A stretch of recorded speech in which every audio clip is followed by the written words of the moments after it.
Okay, welcome back, ladies and gents. Starting off our next session on dental applications. So please welcome to the stage, he's already here, Ankush Venkatesh. He is an intrapreneur for additive manufacturing at Glidewell over in the US. He's going to be talking about how dental has really led the way in the adoption of additive manufacturing. It's a very, well, not a very mature, a relatively mature industry in terms of its adoption of additive manufacturing. And other industries probably have a lot to learn from how they've gone around bringing AM really into the heart of their workflows. So to talk about that, as well as standards and some other good stuff, please, Ankush, take it away. Thanks, James. Check, can everyone hear me okay? Perfect. Right. Well, thank you all for joining. So today I wanted to talk about why the future of additive depends on dental, and like James mentioned, dental has been historically, in the last couple of decades, has been the industry that has adopted additive at a fairly quick pace. And so today I want to talk about how we've gotten here and where we are today, and where we might go based on not just the way additive is evolving, but also based on how dental is evolving in its adoption. So let's talk about why dental itself is such a unique application for additive manufacturing. And so this is a graph that I'm sure most of you have bored to death with, but part complexity versus part volume, and yeah, so medical implants and hip implants and most things, core medical kind of go in the really, really high complexity bucket, but also volumes are fairly low. Some of this is because of regulatory hurdles, of course, but also some of this is just that the volumes just aren't as high in terms of demand as well. So even if we could speed up theoretically, zero regulatory hurdles and overcome every single hardware, software compliance issue, we're still looking at fairly low volumes there. And then if you look at other industries like automotive, which have been fairly mature in their adoption to additive, and also are industries that are capable of investing in heavy capital equipment.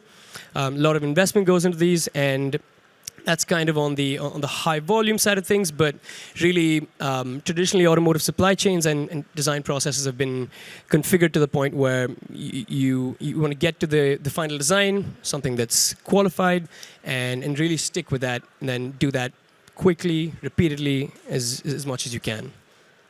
And then, of course, everything else that we think of historically with additive, prototyping, kind of custom figurines, one-off applications, anything like that goes in the low-volume bucket. Forgive me for using a Lego man in the low volume, but that's just representative. And then, of course, dental here is leading on the top right, where it's extremely high part complexity and extremely high volumes. So when we talk about part complexity, there's really two aspects of complexity. So one is the complexity of the part itself. So the geometries, the intricate features, the resolutions, the accuracy, all kind of technical considerations for every single part you're printing. But the other advantage with additive is, people often say complexity is free, but I've written about this.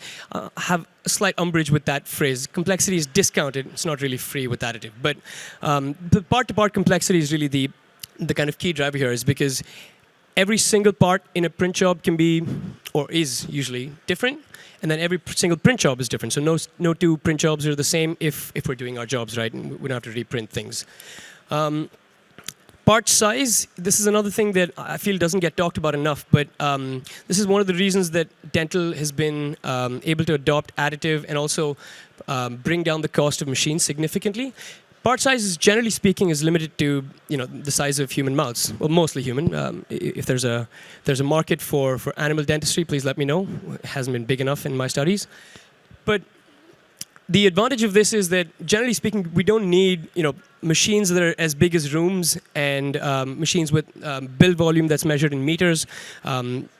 Fairly small to medium-sized machines gives fairly high throughput, and so the advantage of that is that the strategy becomes a massive fleet of small to medium-sized machines that are capable, fast, and reliable, and then you don't have scaling issues on the hardware side of things. So you're not worried about losing the accuracy or complexity with the optics when you're scaling up to something that's 1, 2, 3 meters in dimensions. High volumes, again, like I said, because dental's on the far end of that high volume axis. I mean, I think as of 2022, it was estimated that there's more than 500 million parts printed in the dental industry. This is everything from, intermediate parts like dental models, as well as end-use applications, so actual devices that go into patients' mouths, everything from night guards to crowns to dentures, just all of that included. And we're in 2024 right now, so I'd wager that we're fairly above that. Not sure if we hit 1 billion yet, but we're on the order of magnitude. And again, like I said, the advantage of doing this at scale means that we can deploy technology at scale, which, again, fairly few industries and applications within additive are able to achieve or even consider. And so when you're deploying at scale, you then run into all sorts of different issues or potential kind of chasms that you're trying to avoid and you're trying to optimize processes for. You're trying to measure quality in different ways. You have different scales of measuring things and how you improve things. And so this is, again, something that when the dental industry has these problems, we demand these solutions from OEMs, or we figure it out ourselves, and then all of this cascades into the rest of AM technologies and machinery and processes. And of course, like I said, complex geometries and design freedoms. There's very few parts that are printed that are more complex than like a tooth. And again, the advantage of additive and all of these design freedoms is that these are conformal for the most part. So they're having to interface with soft tissue in the mouth and interface with gums and make contact with other teeth. And just generally, it's as complex as you can get. Now, I see we have Phil from 3D Systems here, so this is a throwback. But so back in the mid '80s, Chuck Hull and his SLA machines. Back then, they were about $300,000, and they were fairly robust industrial systems.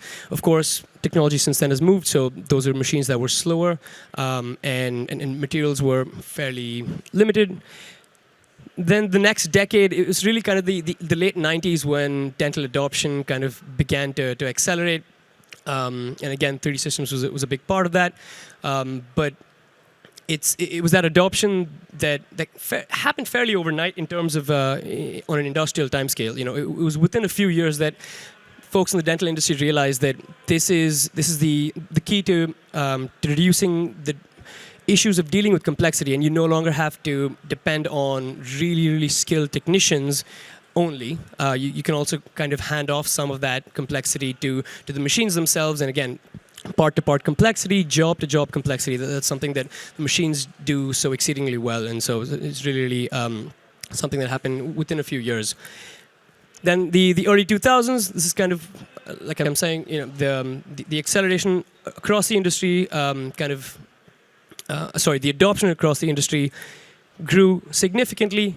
We saw a few more industrial players get into this space, and we saw some of the larger dental companies kind of look at the machines and the materials and really start to print what was at the time usually dental models, right? So even in traditional dentistry, when it's technician-driven, the dental model is usually the kind of the ground truth, where you're acquiring patient data and then you're reproducing that model, and then everything else happens off of that model. So the technician's trying to guess where the product sits, how the dentist is going to place that product in the patient's mouth, and everything happens beyond that. And usually the dental models are either used for kind of study models in education, or they're used just for aesthetics and making sure that the fit works, or they're used to actually fabricate the kind of end-use appliance. So, for example, if you're familiar with how most aligners are made, it's thermoforming machines that are using these dental models as the kind of mold, and then the polymers are thermoformed on top of it. They're trimmed, and that's what gets sent to the dentist. Then, of course, the early 2010s was the peak of that Gartner hype cycle that we're all familiar with, where most of us read the buzzwords and the catchphrases about 3D printing and the promises that I would argue some of which we're still yet to see today. But Again, the advantage of that hype cycle was partly it was awareness, but secondly, it was kind of the flood of entrants that got into the market because of that. And generally speaking, competition brings costs down and kind of breeds a lot of favorable outcomes, especially for adopters and customers.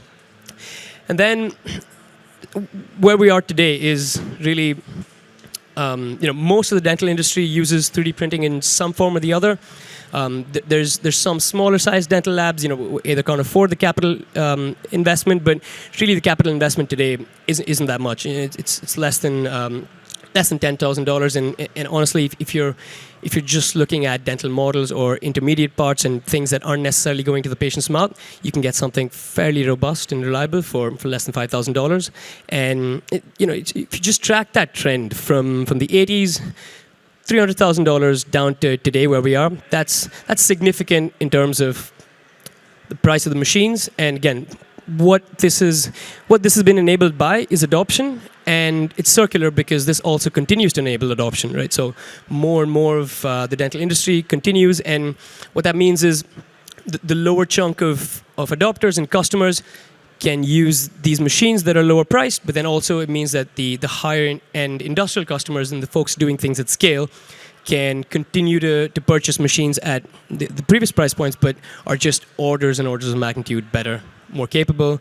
There's better materials available today, and just it's a huge trend. And so this is a trend that I'm hoping continues not just for certain photopolymer technologies like SLA, DLP, but also for every other aspect of like the value chain of dental manufacturing that we think of. So everything from design to slicing and pre-preparation, which is again something that doesn't get enough attention.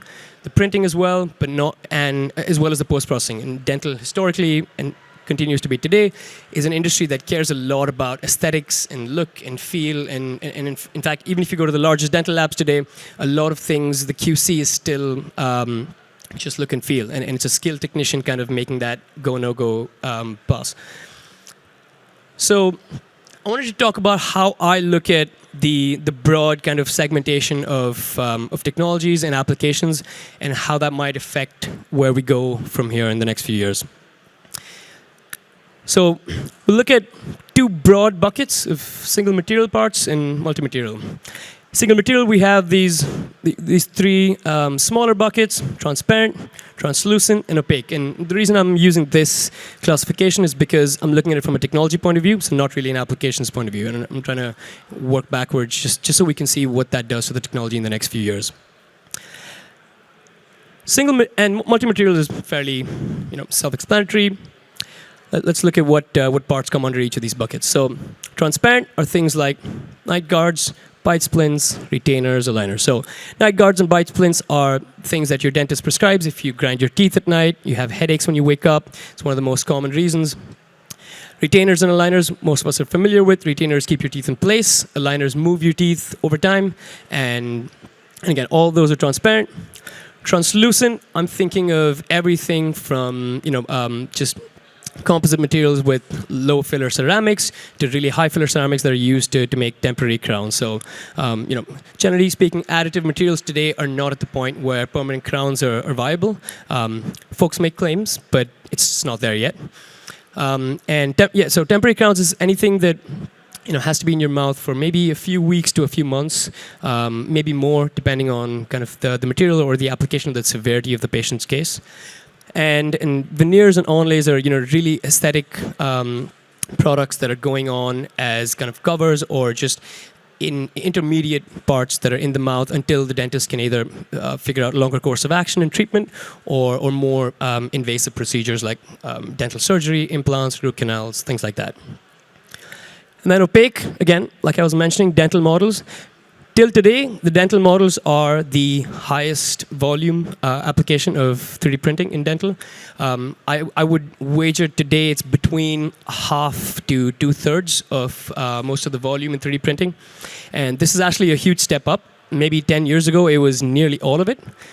Today, the materials have really gotten much, much better. And so each of those applications have moved over into direct printing. And this is so night guards today, for example, we direct print. Aligners we're kind of at the cusp of that, and there's a few companies in the process of developing materials that are good enough. Temporary crowns, again, it just used to be either done with traditional ceramics or just you have to kind of mill them. And again, depending on your material properties and the machines you use, there's some trade-offs there.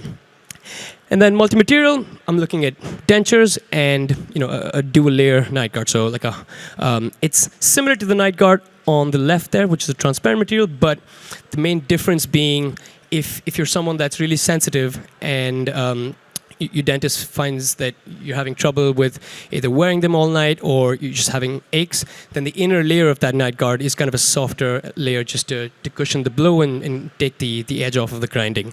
And actually, believe it or not, the dual layer night guards are one of our highest volume products that we make today. And so again, both with dentures and dual layer night guards, covers kind of the broad sections of what we think of as multi-material. So from a technology perspective, I'm trying to look at where we would be in the next, let's say, 5-10 years. The ideal technology choice for anything transparent, single material, is volumetric printing. We're not nearly there yet. There's a small number of folks working on this, but hopefully we'll get there soon. And again, volumetric, the advantage is it's support free. It's extremely quick if the technology pans out the way we're promised, and again, that's kind of why I use this rubric of classification, is because for volumetric you kind of need the transparency so that you can actually have two sets of intersecting lights or however the technology works. With translucent, SLA or masked SLA, LCD, DLP. Again, I haven't put just traditional SLA in there because, honestly speaking, traditional SLA is kind of dental has flown the perch from traditional SLA, which is a point-based technology. It's just not fast enough. Most other technologies that are layer-based, like the three that I've mentioned here, are just way better at the throughput. And honestly speaking, depending on your application, the accuracy is either there or it's close enough to the point where you can deal with some of that in post-processing if you have skilled technicians. And then with the opaque materials, dental models, again, this is just standard photopolymer printing. And with sports guards and sleep devices, so this is actually something that the last few years is growing as an opportunity and as a technology choice. The advantage with SLS is it's support free, so anything that you're printing without the use of supports not only helps with the accuracy of the final part, but it also actually saves a lot of labor time at the end when you're polishing and getting rid of really, really gnarly features. And your mouth is a fairly sensitive environment. The average human hair is between 50 and 100 microns, and if you ever felt like a hair in your mouth, then you know exactly how sensitive that is. So generally speaking, the more you can get rid of in the actual printing process, in features and finer details, the better. And then with multi-material, the obvious choice here is inkjet. And again, we're just at the cusp of where inkjet can truly be over the next few years, hopefully within the next decade. But the promise of inkjet is, the voxel level of freedom, and the ability to define at every three-dimensional pixel what your material choice is, what your blend of support material between your actual build materials.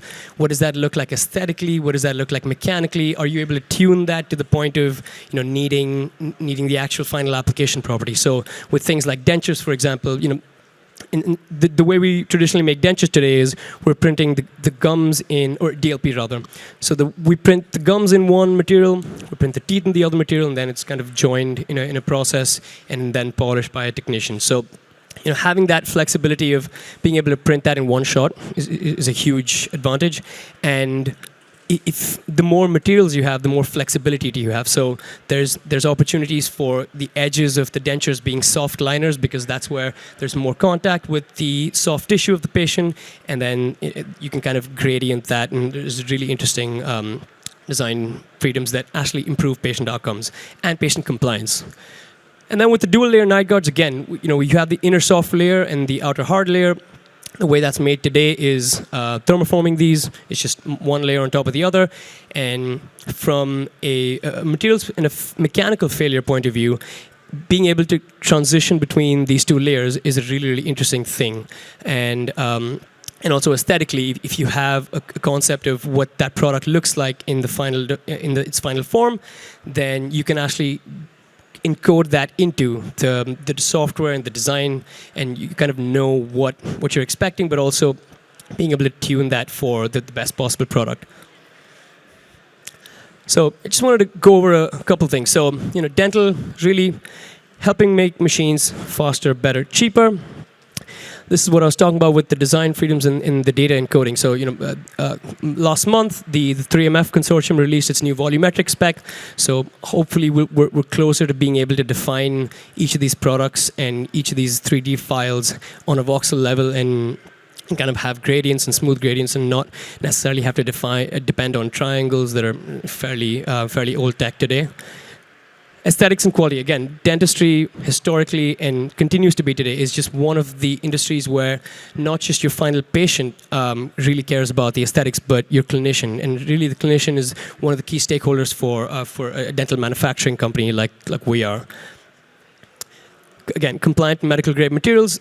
The dental industry, I think, has a broader range of medical grade, biocompatible, certified materials than most of the medical industry and most other industries.